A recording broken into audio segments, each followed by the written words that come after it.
नमस्कार दोस्तों, मैं हूं आपका रंग मित्र आलोक शुक्ला और आप देख रहे हैं एक्टिंग पाठशाला। माफ़ी चाहता हूं कि काफ़ी समय से मैंने ये एपिसोड कुछ बनाया नहीं, क्योंकि हमारे मित्र जो कैमरामैन साहब हैं संजय परिहार जी, उनकी एक जगह नौकरी लग गई। तो अब ये एपिसोड थोड़ा थोड़ा धीरे धीरे बीच में बनेंगे ज़रूर, जब भी वक्त होगा बनेंगे। तो ये इस लंबे अंतराल के लिए माफ़ी चाहता हूँ।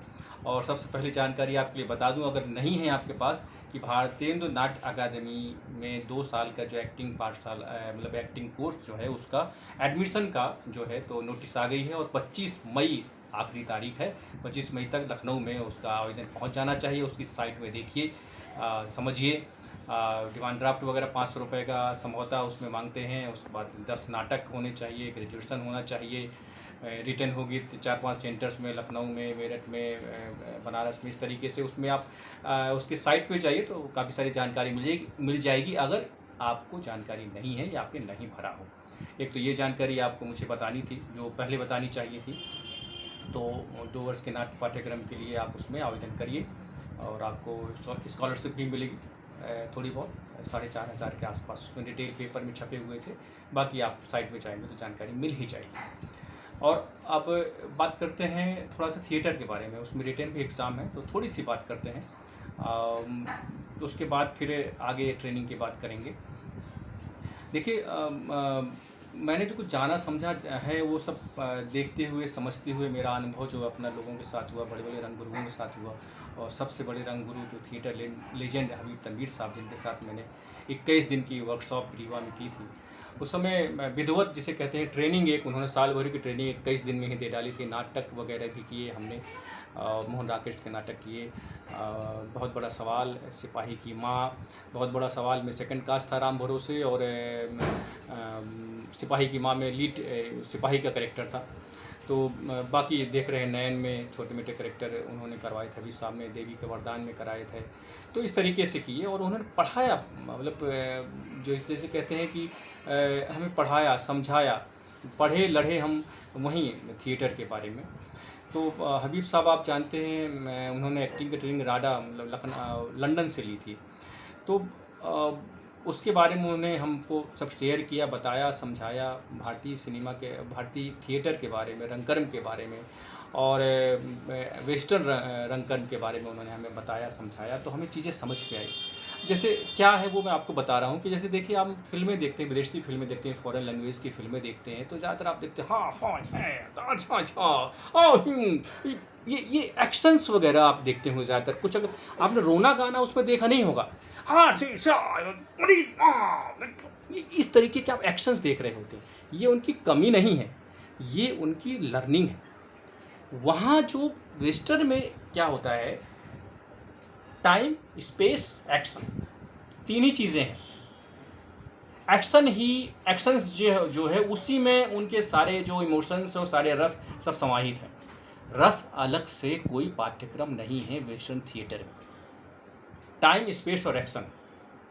टाइम, समय, स्पेस जो वहाँ पर आपके पास है, और उसमें फिर आपको एक्शन लेना है। वही उसमें सारा कुछ अंतर्निहित है। तो इसलिए आप जब फॉरेन लैंग्वेज की फिल्में देखते हैं तो ज़्यादातर आप देखते होंगे कि उसमें एक्शंस आपको बहुत समझ में आते हैं। लाउड होंगे या नहीं होंगे, बहुत कम आपको रोना धोना नज़र आता है। ये उनका अपना थिएटर है, वही थिएटर अपब्रिंगिंग जो है वो फिल्मों में आई है। थिएटर भी वहाँ शेक्सपियराना थिएटर देखते हैं तो बड़े लंबे लंबे एक्शंस होते हैं। तो ये वेस्टर्न थिएटर है, लेकिन हमारा थिएटर उससे बड़ा है। ये हमको समझना पड़ेगा, जो हमें समझाया नहीं गया, पढ़ाया नहीं गया। हम ग्रीक थिएटर के बारे में जानते हैं, हमें बताया जाता है। जब आप ट्रेनिंग में जाएंगे, आप यूरोपियन के बारे में जाएंगे, ग्रीक थिएटर के मोस्टली ज़्यादातर जो है बताते हैं। वेस्टर्न थिएटर के बारे में जो भी बताते हैं आपको, ठीक है, बर्तोल ब्रेख्ट साहब का भी बताएंगे, स्टॉनलिवस्की साहब के बारे में बताएंगे। सब के बारे में बाद में धीरे धीरे चर्चा करेंगे कि क्या रियलिस्टिक है, क्या जो है तो है, उसके बारे में बाद में। अभी ये है कि जो टाइम, स्पेस, एक्शन, और हमारे यहाँ आप देखते हैं आंगिक, वाचिक, आहारिक, सात्विक। मतलब पहले तो वाचिक होता है, भरत मुनि के नाट्य शास्त्र में जो है तो पहले तालु जो है ज़ुबान की जो है तो पहले उन्होंने बात करी है कि सबसे ज़्यादा मजबूत वही होना चाहिए। तो अगली बार जब बात करेंगे तो यहीं शुरुआत ट्रेनिंग की, जो एक्टिंग ट्रेनिंग जो आगाज़ करेंगे अपन अगले एपिसोड में, तो कुछ एक्सरसाइजेस के साथ में और रीडिंग के बारे इसके बारे में बातचीत करेंगे। तो अभी ये जो अंतर है जो हमारे यहाँ मतलब इंडियन और वेस्टर्न थिएटर में या सिनेमा में जो भी आप कह लें, जो मेन अंतर है वो है रस का। हमारे यहाँ इमोशंस 9 रस आपने वहाँ डाल दिया, प्रॉपर्टी हो गई, मूवमेंट्स हो गए, कॉस्ट्यूम हो गए और करेक्टर हो गए। मैंने अंग्रेज़ी में बता दिया, जो वाचिक, आंगिक, आहारिक और सात्विक, इसके बारे में उसको अंग्रेज़ी में प्रॉपर्टी बोलते हैं, मतलब स्पीच बोलेंगे, प्रॉपर्टी बोलेंगे, अलग अलग तरीके से। जब उसमें सिलसिलेवार बात करेंगे तो बताऊंगा आपको। अभी सिर्फ यही कि 9 रस हमारे यहाँ कहाँ जा रहे हैं, कहाँ जा रहे हैं, क्यों जा रहे हो, ये क्या है ये क्या है। इस तरीके से बहुत सारी मतलब कि इमोशंस में आप बात कर सकते हैं और उसके बारे में फिल्मों में, सिनेमा में, थिएटर में देखते हैं आप। ये रस वेस्टर्न थिएटर में नहीं है, इसलिए आप वहाँ के सिनेमा में या थिएटर में आप ये चीज़ें नहीं देखते हैं। तो बेसिक जो फ़र्क है, अंतर है हमारे उस थिएटर में, वेस्टर्न थिएटर और इंडियन थिएटर में, ये है कि हमारे यहाँ जो रस है, जो इमोशंस हैं, जो भाव हैं, संचारी भाव, स्थायी भाव, जब एपिसोड में बात करेंगे, ये सब भावों से बना हुआ है हमारा हिंदुस्तान, हमारा रंगकर्म, हमारा सिनेमा।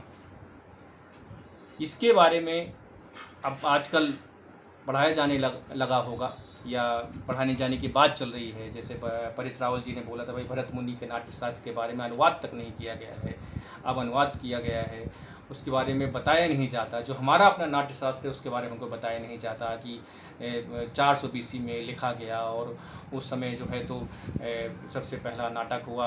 ये सब चीज़ें इंद्र सभा में नाटक किया भरत मुनि साहब ने, और लोग का जो उसमें सुख दुख समाहित है वही नाट्यकर्म है।